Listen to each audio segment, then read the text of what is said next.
Hi friends, Telangana రాష్ట్ర ప్రజలందరికీ అదిరిపే శుభవార్త. ఆసరా చేత పెన్షన్లు భారీగా అయితే పెంచారంటే పెంచిన డబ్బులు ఎప్పుడు ఇస్తారనేసి ప్రజలైతే చాలా ఆతృతతో అయితే ఎదురు చూస్తున్నారు. మరి ఎవరెవరికి, పాత వారికి, కొత్త వారికి ఎవరెవరికి పెంచారు, ఏ లింక్స్ చేసుకోవాలి, కొంతమందికి రద్దు అవుతున్నాయి. మరి ఎందుకు రద్దు అవుతుందో తెలుసుకునే ముందు లైక్ చేయండి, షేర్ చేయండి, సబ్స్క్రైబ్ చేయండి. పక్కనున్న bell icon all symbol button గంట సింబల్ నొక్కితే నేను వేసే లేటెస్ట్ అప్డేట్స్ వీడియోస్ మీ ముందుకైతే వస్తున్నాయి.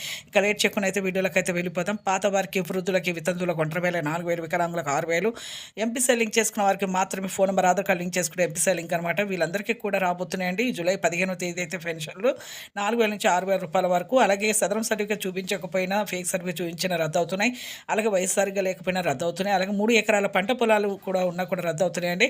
ఇక ప్రతి ఒక్కరు, అలాగే కొత్త వారికి, వృద్ధులకి, వితంతులకు 1,000, 4,000, వికలాంగులకు 6,000, హెచ్ఐవి 4,000, బీడీ చేనేత, మగ్గం కార్మికులకు కూడా 4,000 రూపాయలు. బీడీ కార్మికులు 2 ఇయర్స్ అయితే ఎక్స్పీరియన్స్ ఉండాలి. అలాగే వీళ్ళు కూడా ఎన్పీసీ లింక్ అయితే చేసుకోవాలి. రావడం జరుగుతుంది జూలై 15వ తేదీ. Thanks for